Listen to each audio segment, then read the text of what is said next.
Hello everyone, thank you for watching our presentation. Today we are going to talk about the supply chain management at Tesla. And this is a table of our contents. So for the first part, we have introduction to the Tesla and its current situation about the supply chain. Tesla is an automotive and energy company. It designs, develops, manufactures, sells, and leases electric vehicle and energy generation and storage system. According to the data from Tesla's financial reports, we can see that its market share of the vehicles is increasing in US, Canada, Europe, and China market range. And also its revenue has a great growth than 2021. So we want to investigate why it can achieve such result from the supply chain perspective. Tesla uses the vertically integrated supply chain system, and its production factories located in US, China, and Europe. Also, it has some special points which are different from the traditional car suppliers. First, Tesla creates more hardware and writes more software than many competitors. It has a network of direct sales, service, and charging stations. Tesla's direct relationship with semiconductor vendors moved more quickly than traditional manufacturers. It also uses the management system for the data to assist with manufacturing and energy process. So there are some key aspects of the Tesla's supply chain.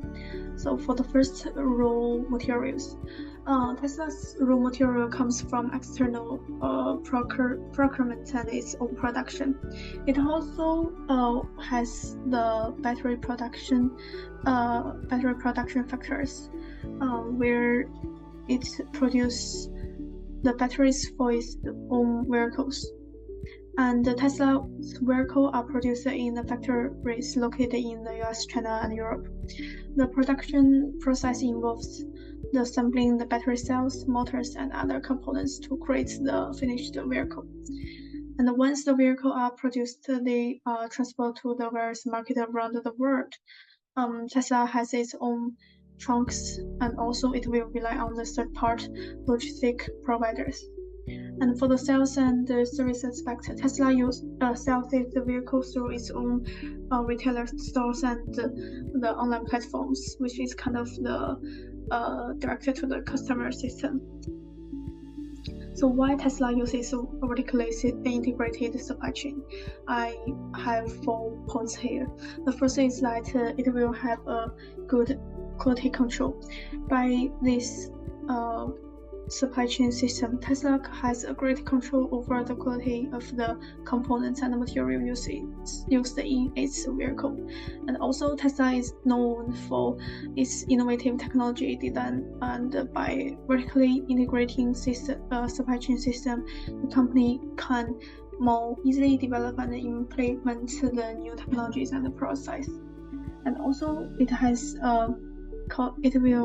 Tesla has a cost reduction, because by owning and controlling its entire supply chain, Tesla can reduce its cost by inflating the middleman and reducing the overhead associated with managing multiple suppliers.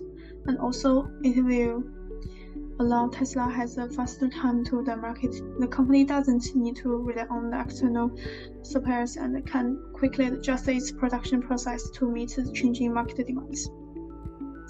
Also, Tesla has several strategies for the reliable supply of the materials. First is the long-term contract. Tesla has entered into the long-term contract with several key suppliers to ensure that it has a stable supply of the raw materials. And also, Tesla will source its raw material from the multiple suppliers and regions, which can reduce its reliance on any single source and supplier. And also, like we mentioned earlier, Tesla has a vertically integrated its supply chain, which means that it produces some of the raw materials it needs in-house. And also Tesla engaged in advanced planning and forecasting to anticipate its raw material needs and ensure that it has sufficient supply to meet the demand. For the point-push system, Tesla uses a combination of point-push system, which is depending on the specific components and the production process involved. So there are two examples of the pull and the push system. So for the pull system, Tesla uses a pull system for its vehicle production, where the production of each vehicle is tracked based on the actual customer demand. And for the push system, for the certain critical components such as battery motors or the electronic control unit, Tesla may maintain a strategic inventory of these parts using a push system. Okay, now we'll be talking about the operation management triangle. First off, we want to start with the capacity lever. There are two different things that we would like to sort of talk about. First is, why is there a supply shortage to begin with? Where is the capacity constraint in the company? Second, how is the supply shortage affecting Tesla's production of their electric vehicles? So before we go into the analysis of the capacity lever, there's a couple things that we want to know. First is the raw materials. According to experts, there are enough raw materials on Earth in order to supply the needed parts for the EV industry. Second is Tesla and lithium. A couple years ago, Tesla has led the industry in the supply of lithium, but now they lost that lead to other competitors, other companies. Third is their factory production. The biggest thing to note is that their Shanghai Gigafactory was responsible for half of the vehicle production in 2021. So to the analysis part of the capacity lever, first we'll start with the external factor.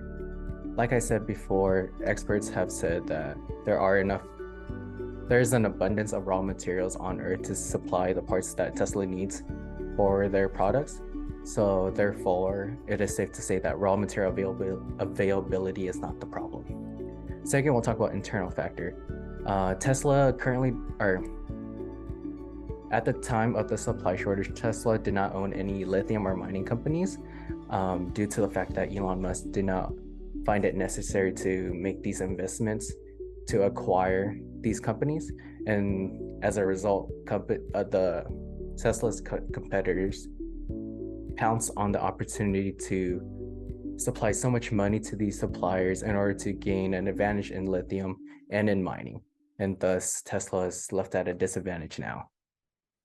Third is that COVID consequences still persist to this day. And recently, Shanghai Gigafactory had shut down for 12 days. And thus, since they were able to produce so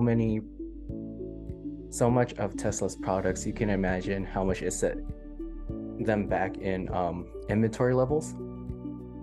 Lastly, it is safe to say that the capacity constraint of the product parts are limited due to the lack of investments that Tesla has made to their lithium and mining aspect of their supply chain management. Next, we'll talk about inventory lever. First, how does inventory levels affect the rate of product delivery? Second, if inventory were to rise, how would this affect supply chain management in Tesla? So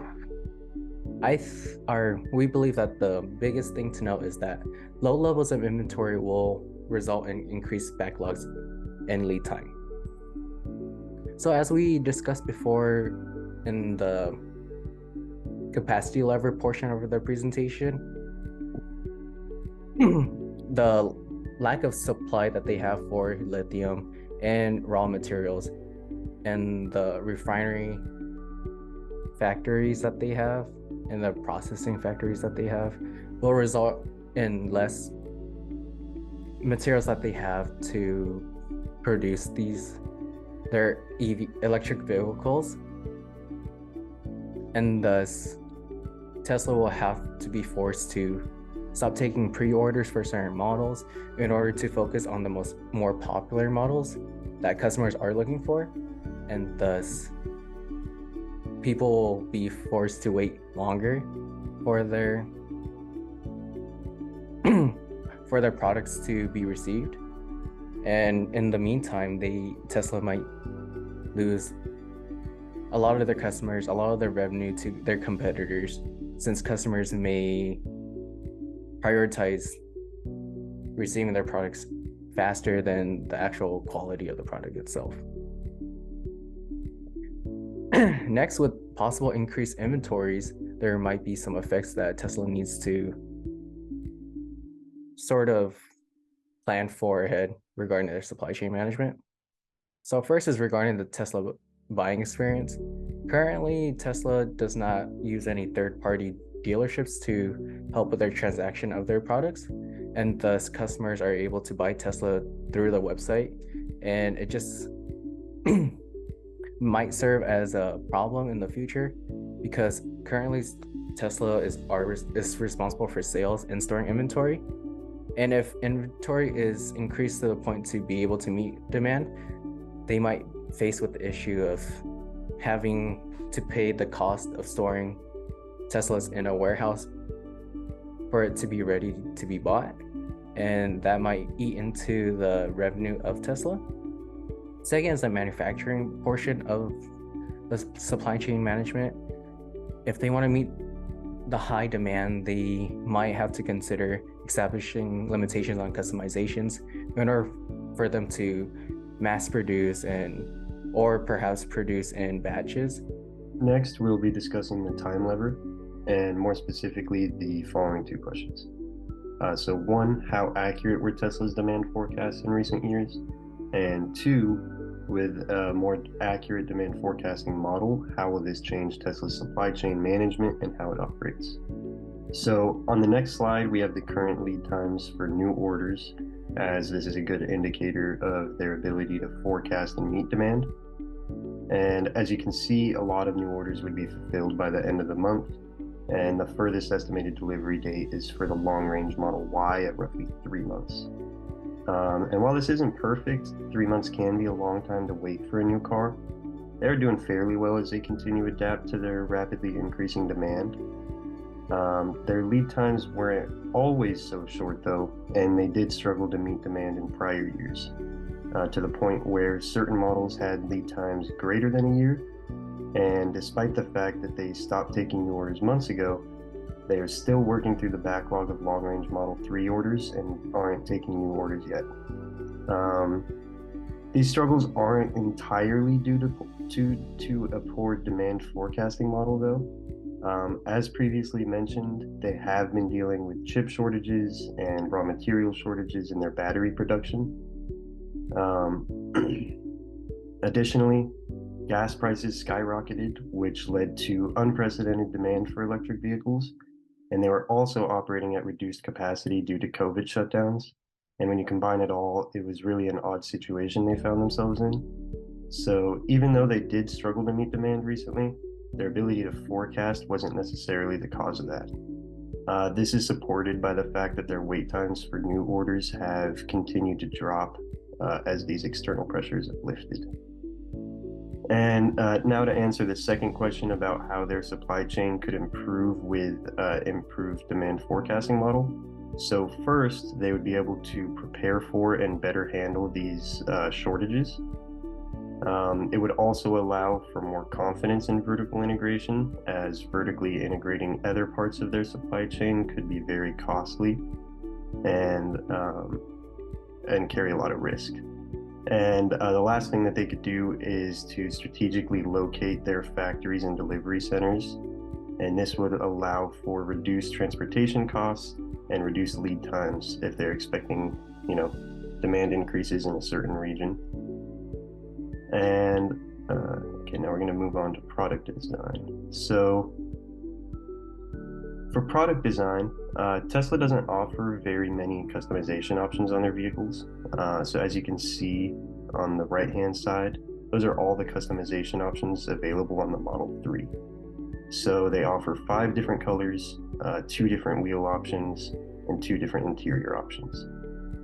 They also only offer 4 different models at the moment. So when you look at this together, they have really streamlined their production process, and this allows for greater efficiency. So, for example, their factory in Fremont strictly produces the Model 3 and Model Y, but Tesla has been able to produce more cars a year in that factory than when it was previously owned by GM and Toyota. On top of that, the Fremont factory produces more cars a year than any other factory in the United States. So now we're going to move on to a comparison between the Model 3 and Model S. So the Model 3 is the cheapest model that they offer, and they have it at 3 different trim levels that range from about $42,000 to $54,000. Meanwhile, the Model S is only offered at 2 trim levels, and that ranges from $90,000 to $110,000. So even though they offer more options for the Model 3, the Model S has a greater range in its price points, and this is likely because the Model 3 is one of their most popular models, and it's because it's so cheap. Well, for comparison. So offering 3 different trim levels in a $12,000 range allows them to capture more of the market and makes their product more accessible. Additionally, the Model S is offered more customization. So you can get a cream interior as opposed to just the white and black options. And you also get the option for a steering yoke instead of a wheel. And both of those options can be seen in the picture on the right. Nothing is stopping them from offering this on the Model 3, but they likely do this as the Model S is a more expensive model, and it adds to the luxury appeal to the Model S. All right, we're now going to dive into our group's recommendations for Tesla supply chain based off the research we conducted. So we have 3 basic recommendations. The first one being halting certain production. It's going to be limiting production on more complicated high-end vehicles. The second being chip production, where we're going to recommend that they rewrite the chips to be multifunctional and work around shortages. And finally, vertically expanding into the lithium mining industry in the US. Starting with halting production, here we have a comparison between the lower end, more affordable vehicles, the Model 3 and the Model Y. So combined for 2020, Tesla sold approximately 440,000 of these, which accounted for 88.6% of their total sales. Another important thing is that the Model 3 and Model Y vehicles share over 75% of their parts and components, meaning their manufacturing process is very similar. The Model 3 and Model Y both have estimated costs of a little under $30,000 to manufacture. So now comparing this to the Model S and Model X, which are the more complicated, more expensive vehicles that Tesla produces.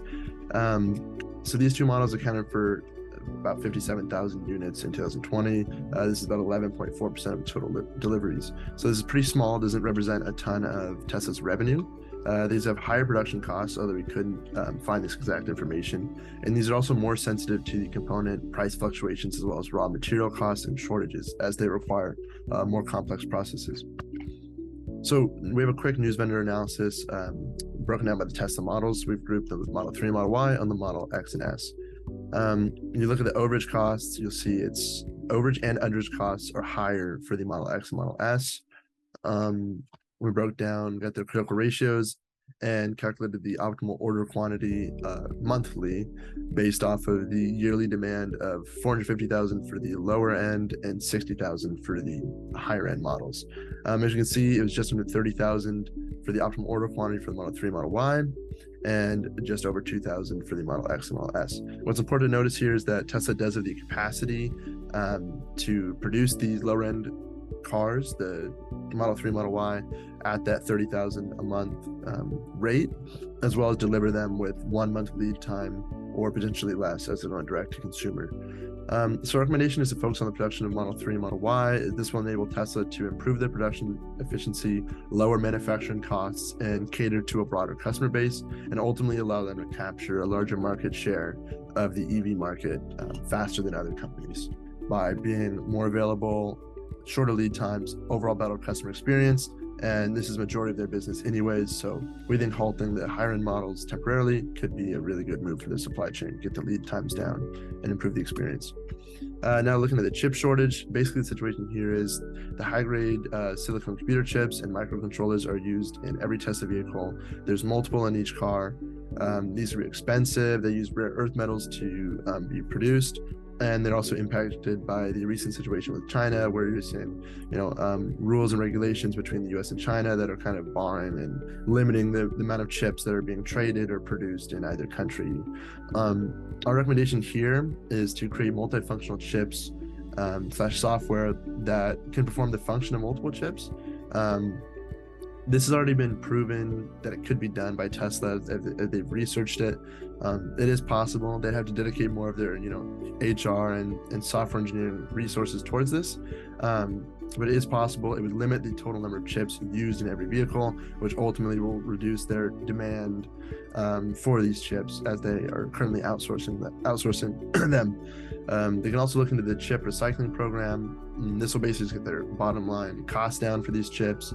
There's various companies overseas that can help recycle and reduce the amount of waste that Tesla's seeing on their chips year over year.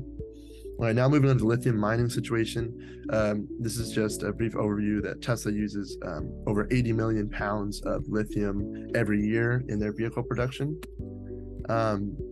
So the current situation with lithium mining is that it's required for all their battery production in their whole range of vehicles. Even with their new battery that's expected to come out, it will still use this. And then it's projected that by 2035, the lithium supply gap is going to be acute of at least 1.1 million metric tons, which is about 24% less than the demand. So there's going to be 24% less supplied than there is demanded. And this is shaping out to be a really volatile resource for Tesla. The cost can swing. There can be immediate shortages, all sorts of factors that play into a very demanded resource that's essential for their production. So our recommendation would be to expand vertically by buying lithium mining operations, specifically investing into a lithium refining plant on the Gulf of Texas, which is really possible. And then also potentially just acquiring US-based mining companies that are already exist and are already operating in mining lithium.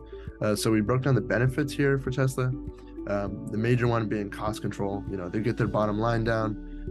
They'd be more adapt to demand. This is really beneficial for the pull strategy that they use in their strategic plan for many of their vehicles, as they'd be able to base if they had more accurate demand forecasting, they'd be able to base, how much lithium they need to mine. They'd avoid, the market rate. They'd be a strategic advantage over their competitors. And it would also allow them to have more environmental control over these mining operations where they're currently outsourcing it, and many lithium mining operations are really damaging for the environment and they displace a lot of natural land. Tesla could then control that. All right, thank you very much for listening to our presentation, and we'll finish off with our works cited here.